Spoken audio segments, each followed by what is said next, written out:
German. That's Rick. Tell us this is going well already. Okay. Hi, everybody.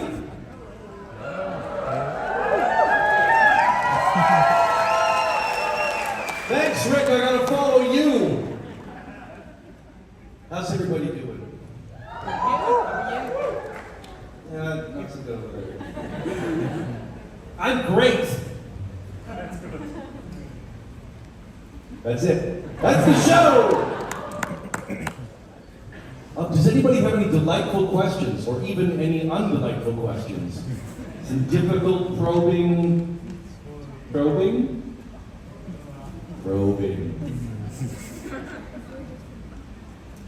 Yes, love.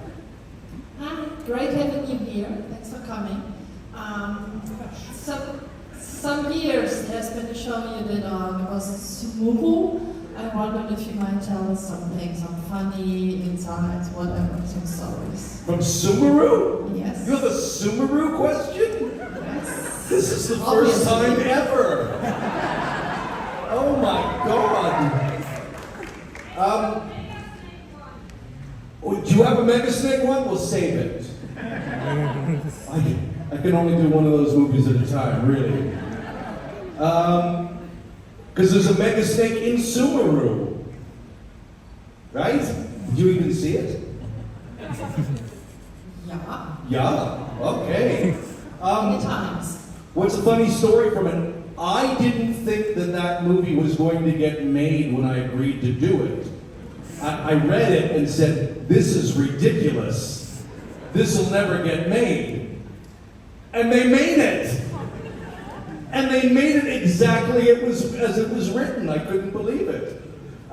It was filmed in South Africa, in Johannesburg. I had a lovely time. The food and people are wonderful. You know, a little bit of crime, but you know, the food and people are wonderful. The German producers were delightful. And it was a terrible, terrible movie. I mean, it's terrible. It's so terrible you can't even find it anywhere.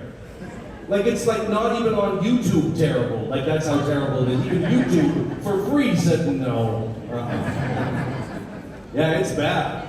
Are there any funny stories behind it? Oh boy. No, but there were some really sad ones from filming it. Like there was some people that were from a nearby shanty were filming in this gold mine, and some people were panning for gold. They were taking the gold dust off the hill and panning for it, and we were running up and down the hill filming. And the guards who look after the mine, which is not in production, would come over and tear gas them and fire rubber bullets. And yes, South Africa's a lovely place. Beautiful countryside, wonderful game reserves, but you know, there's some stuff that happens there. And a lot of other things that I was being told that were going on that were pretty sad. So it was a great eye-opening experience personally for me traveling the world, and a terrible, terrible movie. You're welcome. Thank you.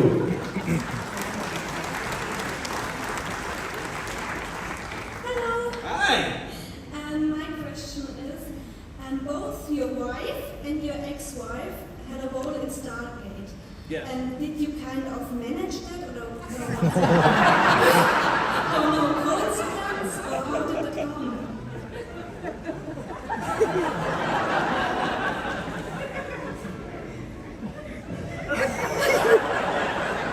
Would you like to have a drink first and talk about this, or how did I manage that?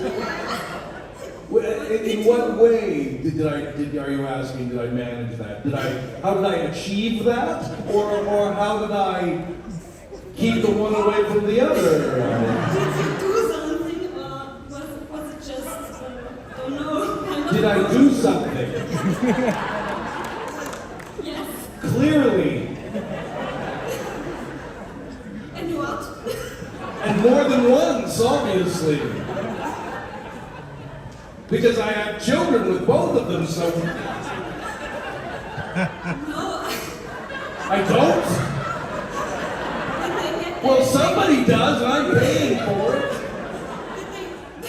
Did they get their role in Stargate? Did you, I don't know, talk to Brad White? Hey, please let my wife play in Stargate or something? No, I actually, well, the first, I met by Tiare in the pilot of Stargate, and we started dating after that, and we were together for 3 years, and had a child, and then we're together no longer as things work out. And then I met my current wife working on a different show, and strangely enough, I didn't want her on Stargate. Rob Cooper, who was the producer, was looking to cast this part and loved her for the part, and they didn't ask me, he just hired her. And I even went up to his office and said, "What the hell are you doing?" So I had nothing to do with her hiring. Is that what you mean by man? Oh, that's what you mean by manage. Oh, I thought you meant other stuff. Yeah. I don't want to go into detail about how I manage that, but... Thank you. No, thank you.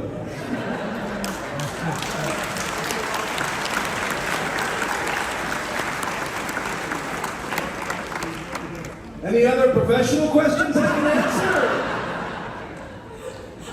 Hi. I first wanted to thank you for making being a language nerd extremely cool. Sure. And I was wondering, my favorite Stargate episode is when O'Neill and Teal get stuck in that time loop. But was that fun for you and the rest of the actors as well? Because you sort of had to do the same thing all over again. It was great. It was a lot of fun. It was a fun episode. And I think Daniel got to participate a fair bit in a lot of the gags, you know, the Fruit Loops and the juggling and all the other stuff. But I was mostly the straight man to their funny man escapades. But it was a fun episode. We knew it was going to be fun reading it. If you've all seen Groundhog Day, it's a funny movie. And this was kind of a similar, you know, context as that. And yeah, I love the way it turned out, and I'm glad everybody enjoyed it. Rick and Chris are having a ball doing it, and Peter DeLuise had a joy in making those montage sequences, and yeah, it was a fun episode for sure. Thank you. Thank you.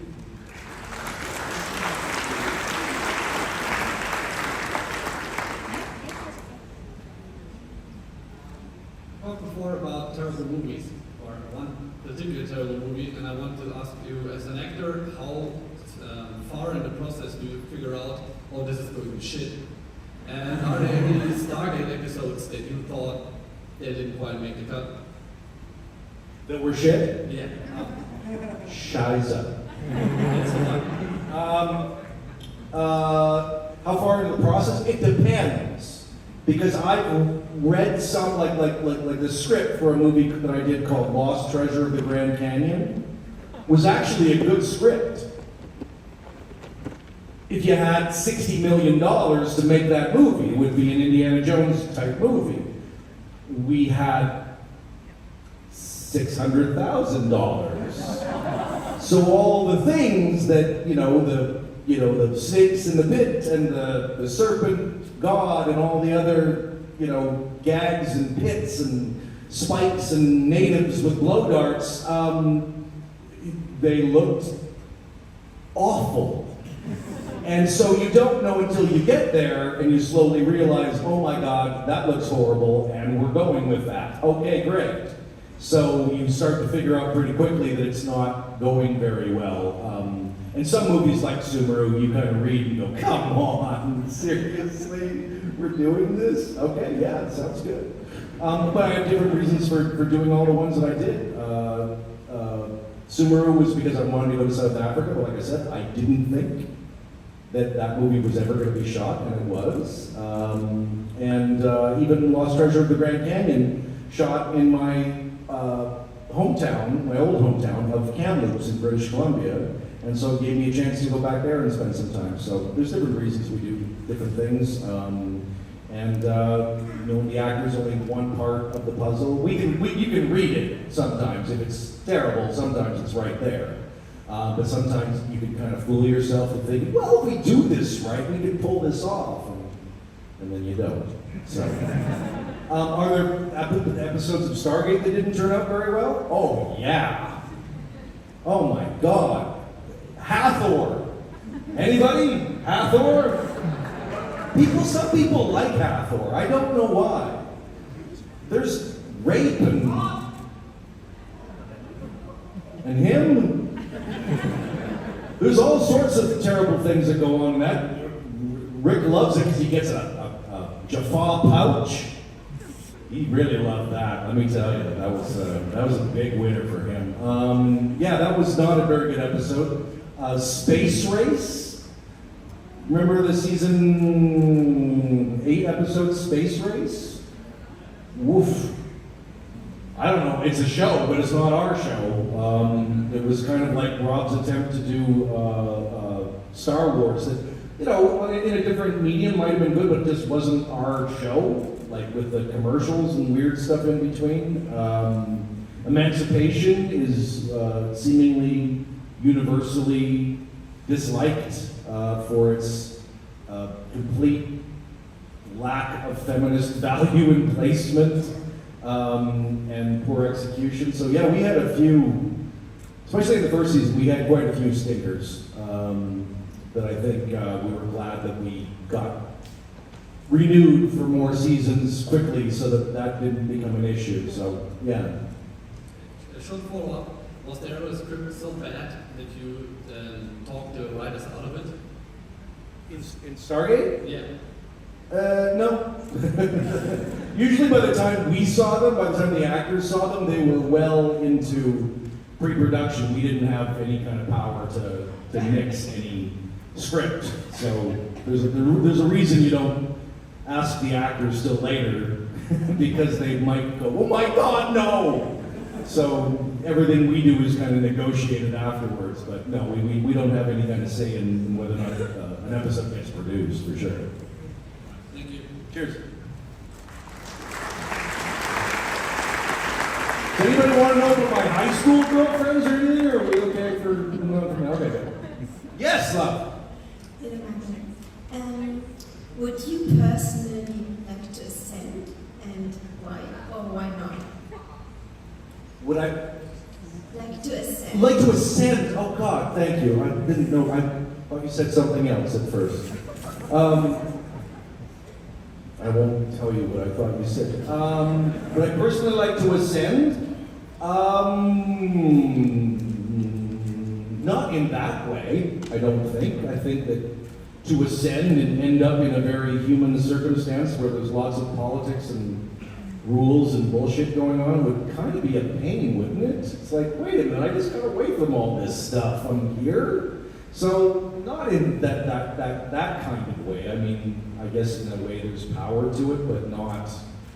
I don't think that's for me. Like when I ascend, I'd like it just to be chill. Like let's just float on clouds and eat cream cheese or something. Yeah, that's what I want to do. Like, no politics. Thank you. Oh, hi. Hi. Mine is not so much a question as it's feedback. I'm actually originally from France, but I moved to Germany 8 years ago. But anyway, I grew up in the late 90s and early 2000s, and I wanted you to know that Stargate was actually the first show that I watched on DVD. And I don't know if you know it, but the French tend to be people that are not specifically great at speaking other languages. So I watched the show in English, and yeah, that's kind of the reason why I love the language so much. And I wanted to.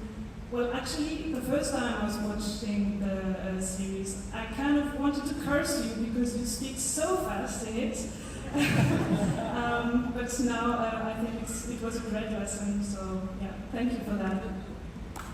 What's speak fast? I can speak fast. Sorry, what?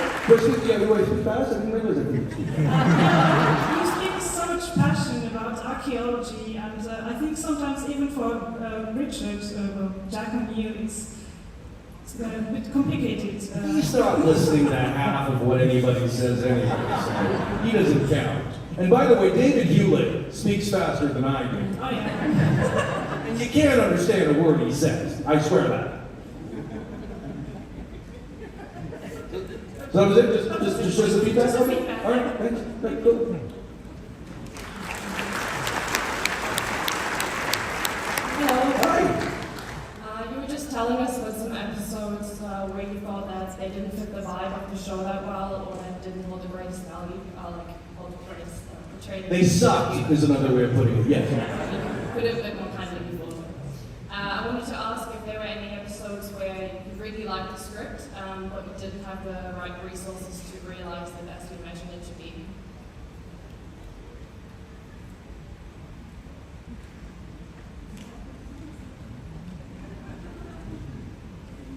No, I don't think so. I don't know, I'm trying to remember. I mean, it's always difficult. We're going, the team is traveling to planets and experiencing jeopardy and danger on this global scale. So when you end up going to a planet and experiencing this jeopardy, and you're experiencing it amongst, 12 people dressed in medieval attire in a little village, it doesn't really have that epic feel to it, but that's the nature of television. That's, the budget that we have. And so I never equated this, this epic scale. We never bit off more than we could chew. And that's what I liked about the show, is that its appetite was sufficient for what we had to feed it. And we never aspired too far beyond that, like when I'm talking about the movies I did that didn't have money for that. It's like, well, what we would do is we would write it smaller. Instead of, being on a cargo ship that's, 100 miles each way and filled with hundreds of people, we'd write a cargo ship that's empty, that's 7 feet by 7 feet, and try and create a situation there. You really get in trouble when you do overstep what your budget is. I think my wife and I talk about this all the time. Andromeda did that a fair bit, where they wrote these epic tales but couldn't fill the screen with what the story demanded, and the audience feels that. And so I think that our producers were smart enough to keep the stories contained, and therefore if we don't have the budget for Indiana Jones and the Temple of Doom, we write Indiana Jones and the Closet of Danger and try and make that interesting. We were gifted with some very talented writers. I always say about Brad Wright that he was at his best, like in an episode like Abyss, where you had two guys arguing in a broom closet. And if you can make drama out of that, then you are a very talented writer, and the actors are blessed to be along for the ride. If you need the Poseidon sinking below the waves to create that drama, then you're going to get in trouble. But when you have talented writers who can make a scene out of 5 pages of dialogue and 2 people, locked in a cupboard, then you got something. And that's what I think we managed to do with Stargate. And when we needed to get big in Lost City and Mobius and our cliffhangers and our season enders and season beginners, then that's where we poured the money in, and you got some visual spectacle and whatnot, and some explosions and gunfights. But the rest of the season was kept contained in a way that we could manage. So I hope that answered your question. It does. Thank you. Thank you.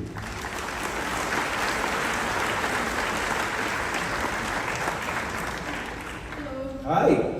On my last rewatch of Stargate, I realized that the episode where Shari dies is I have to put it the other way around. The episode right after the episode where Shari dies is the episode where Daniel starts a kind of relationship with Kira, the destroyer of worlds. Yes. And I was wondering who the F came up with that timeline, like why the episode right after, and if you think that fit Daniel's character, or if it was kind of out of character for Daniel. It was very out of character. I mean, it's a good question to ask, a very specific question, because I think I was as uncomfortable as the audience was with that leap.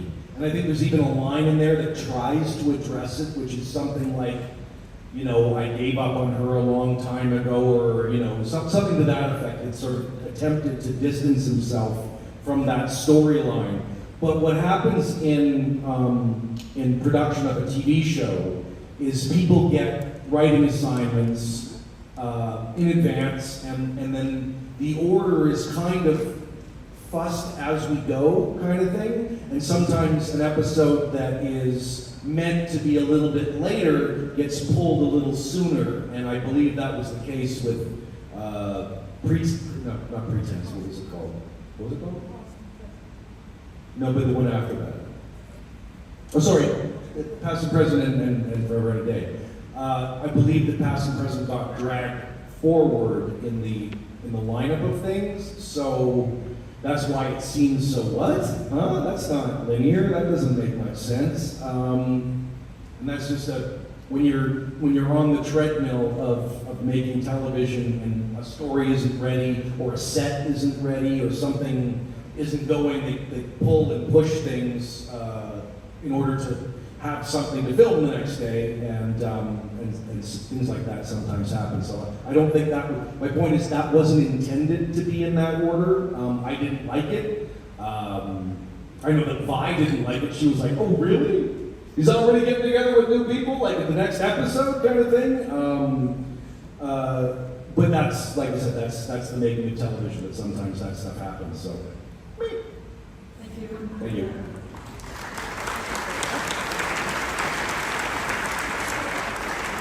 Hey. Hi. Just out of curiosity, were you afraid that the audience would ask about your hair like we did for Richard, and that's why you would be No, I got up at like 4 this morning without showering and flew here, so that's why I'm wearing my beanie cap. I don't care what the audience has to say. It was a mess, that's what. That was my question, but I was kind of... Oh, okay. Just a two-parter then. Yeah. Okay.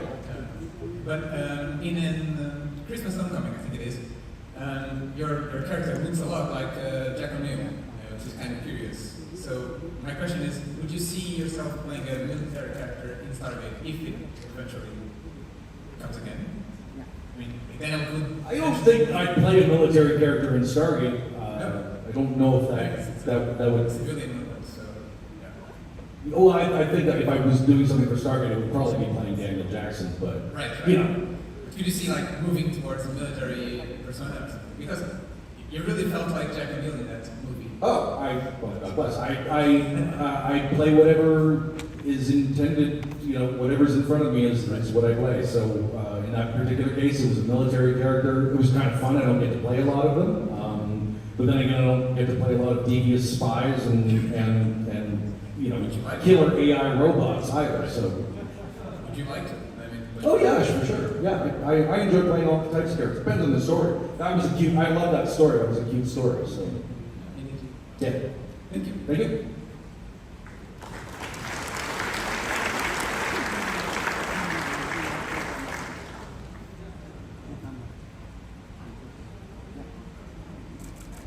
Uh-oh, can't hear you. You can't hear me? Can you hear me now? Yes.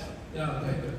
So I'm more of a Star Trek fan than Stargate, but a friend okay then. But a friend of mine is a massive Stargate fan, and he tells me that the Stargate series is really kind of disclosure for the military having real Stargates. I don't know if you've heard that. I think it sounds like I answered the question, but I don't know what you say. All I can say, did everybody understand the question? Yes. I will say this about Stargate, that we didn't approach the military the U.S. Air Force to shepherd our show and be affiliated with it. The U.S. Air Force approached us to ask us if we wanted to be affiliated with the Air Force. So they made the first move. I'm not saying, but I'm just saying. Yeah, it is said from Star Trek that Gene Roddenberry was also fed information about how to build the Federation and so on, things like that. So, Yeah, if that went on, we knew nothing about it, trust me. We were making television, and if they were using that as some sort of disinformation campaign kind of thing, then that's, they're not so much talk to them. disclosure, it's disclosure, but basically saying what is really Oh, for disclosure. Yeah. And, Hopefully they come up with something better than it's that. from real Stargates, is what I'm told. Why don't they just come out and say, hey, we got aliens over here, and, check them out. I mean, do you need a TV show to break you into that, or because let me put it this way: the show ended the last spin-off ended in 2010. It's 2025, and they still haven't said shit. So if they're disclosing anything, it's sure taking its sweet time.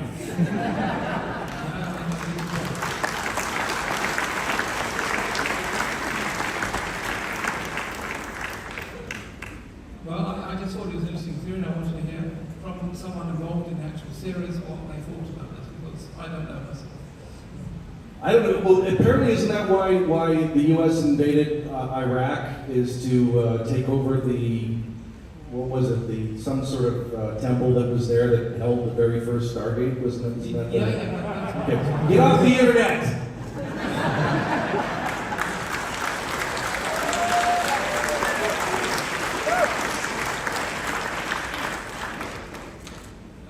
Okay, thank you. Hey, thank you.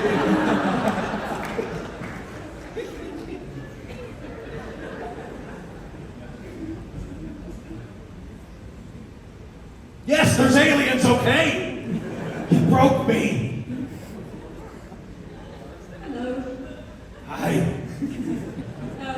There's not a lot of characters in TV who wear glasses, although there's lots of people who wear glasses, so I think it's really good that Daniel does. And my question is, what do you think, what's Daniel's eyesight like? Because sometimes he's not wearing glasses, sometimes he is. How blind do you think he is? Is he nearsighted or farsighted? What were you imagining when you were? Well, I'll tell you one thing, it's not getting any better. Although somebody said before that he was nearsighted and he should have gotten laser surgery by now, but my answer to that was always, he's not a candidate.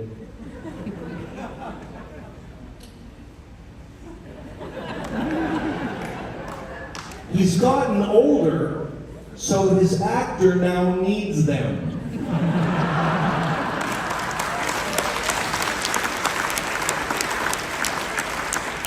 When I did the show, he didn't. I've needed them since I was 12, so welcome to the club. Thank you. I will say this though, the reason why you don't see a lot of people with glasses on television is the same reason when I'm looking at you right now, I can see the light that is shining, glinting off of your glasses. And that's what I would get all the time. Those that were in the photos with me today that wear glasses, that were being told, keep your chin down, keep your chin over here, keep your chin down here. That's what I was being told all the time. So sometimes I would be doing a scene and you'd see me doing this. Talking to somebody. And you go, what the fuck is he doing? And what I was doing was whatever the DP told me is like, oh, we can see because you could see even though they were supposedly reflection-proof glasses, you could still see lights because they were only a few feet away shining off of them. So the reason why you don't have more people on television wearing glasses is because it's a real pain in the butt, to be honest. Thank you. Thank you.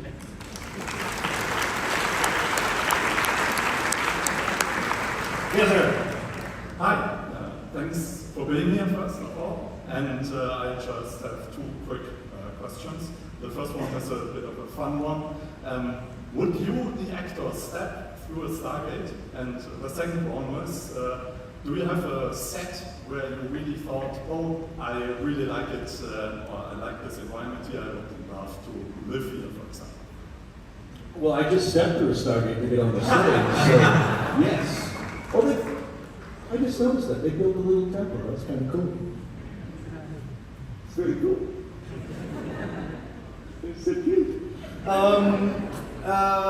So what was the second part? What If you have a favorite set on SG1? Well, we had a lot of cool sets, especially the pyramid sets, the inside of the pyramids. Those were really cool with the pillars and everything like that. There were a lot of hard work went into those sets, and we just did them for a week and then destroyed them. The only, I think, set I really liked in Brief Candle, we were filming on a beach in Vancouver in the middle of summertime, and that was chef's kiss. That was really nice. So I love that one. The rest of the time it was always raining and we were in the forest. Yeah, so the beach one. Yeah. Thanks.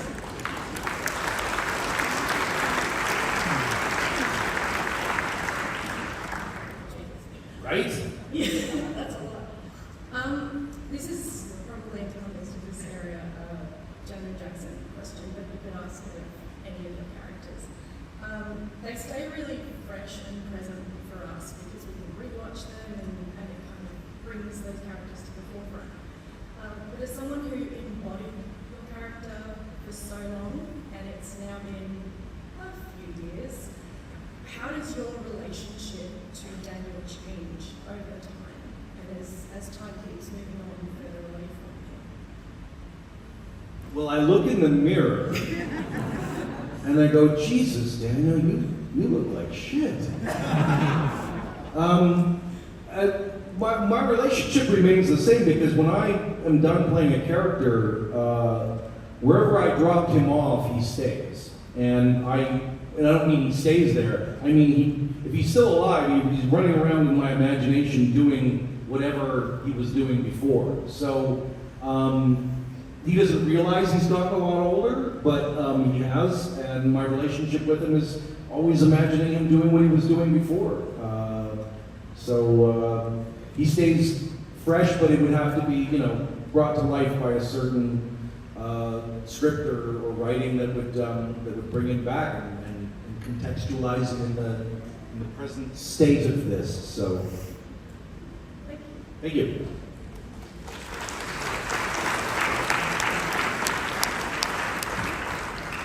Hello there. Hi. You mentioned that you were not so thrilled when your wife got a job at Stargate. Yeah. Did you ever manage to get back at her? Did I say that again? Did you ever manage to get back at her for getting a job at your job? No, it ended up turning out really great because we had young kids at the time, and so when we were at home, we couldn't talk to each other hardly because it was always, something was always happening, there was always somebody, in a trauma or diapers changed and all this other stuff. And so we realized that when we went to work together, we could sit and have lunch in peace and quiet and talk to one another. It was amazing. So it actually turned into something really nice where we had private time at work. So yeah, it turned out for the best. So there was no need to get back because it turned out for the best. Thank you. Thank you. About the different series. So as I recall, you played a huge worship in one of the early seasons of Andromeda, and that was like one story that stuck with me because it was so tragic. You played this split avatar of this huge battleship and then kind of fall in love with Andromeda and stuff. What would you like to play this role? Because it was really, really cool, I think. Thank you. You're very welcome. Did you have a question attached to Yeah, that? the question was, how did you like it? Well, how did I like it? Well, I met my wife, so I'm contractually obligated to say I liked it very much. No, I enjoyed it a lot. I will say this, that one of the executives for Tribune Entertainment, which was the people that distributed the show, made and distributed the show, because of the character of Gabriel was this android who was basically a librarian with this dark agenda. I remember one of the other executives who was a friend of mine came to me and said, "Oh my God, like they're saying, can you pep it up a bit?" And I'm like, "Pep up what?" And he said, "Exactly, I told them." He said, "You wrote an effing librarian, he's playing an effing librarian." So the network originally didn't like the way I was playing it because they thought it was boring, but that's how the character was written. That he was written to be this really nice guy who you didn't assume was going to end up being the bad guy. That's the story. Yeah, exactly. But also what they really liked was the balance of judgment character, the sort of sleeveless, menacing whatever. So he got another episode, a couple episodes later. Balance of Judgment comes back as a bad guy, and Gabriel is dead. So they decided to not write the librarian anymore. They'll take the bad guy and make another episode with him. So I ended up doing that one as well with Chris was in the episode as well. Thank you. Cheers.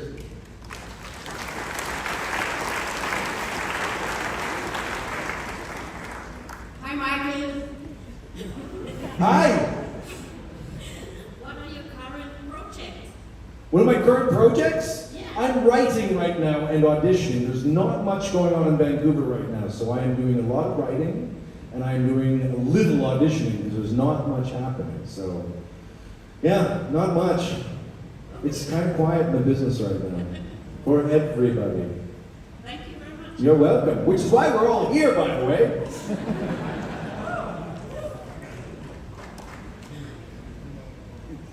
They still want you to ask more questions because the spotlight's so on. Bye. Bye.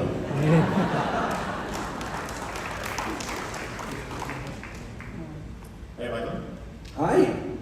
My son actually wants to know if you could choose a character. So you got the nerdy, geeky character on Stargate. If you could choose a character, which one would you choose? On which show? On Stargate. On Stargate? Thor. All of them? All you? Supreme Commander Thor. That's fun. Yeah, Thor's the best. That's my go-to answer because he's awesome.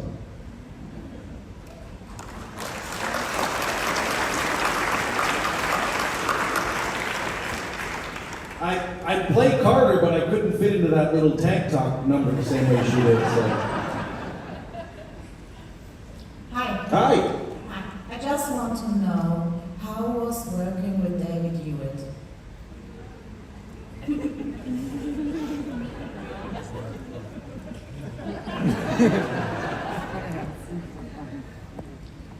Nobody knows him personally, right?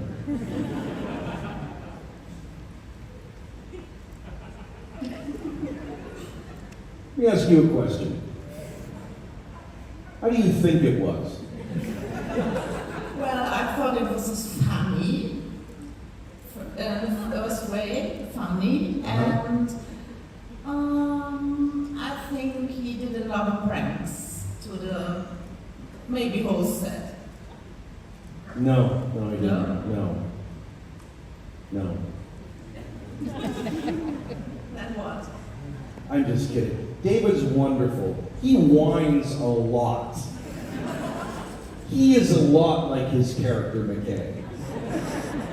But he's wonderful, and he's funny, and he's talented, and he talks really freaking fast. Did I mention that? He talks really freaking fast.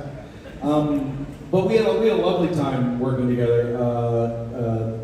They had to write extra material in the scenes, and even extra scenes at times, because we both obviously spoke so fast that the episode kept getting shorter and shorter and shorter. And to be honest, I realized how annoying I must be, because I'm used to delivering a line to somebody like that, and then watching that person go, okay, I understand, and talk, and then I'm sitting there just waiting with my next line, blah, blah, blah, listening to them. He talks so fast that the line is back in my face, and I don't even realize what he said. And now it's my turn to speak, and I'm like, and then that's why it started to accelerate too, is because it became a competition all on its own. I think we time traveled at a certain point, but I can't guarantee that. But no, David's lovely. It was too bad we didn't get a chance to do more with that relationship, but as a one-off, just having fun, it was I had a good time on the show and a great time working with David. Thank you. Thank you.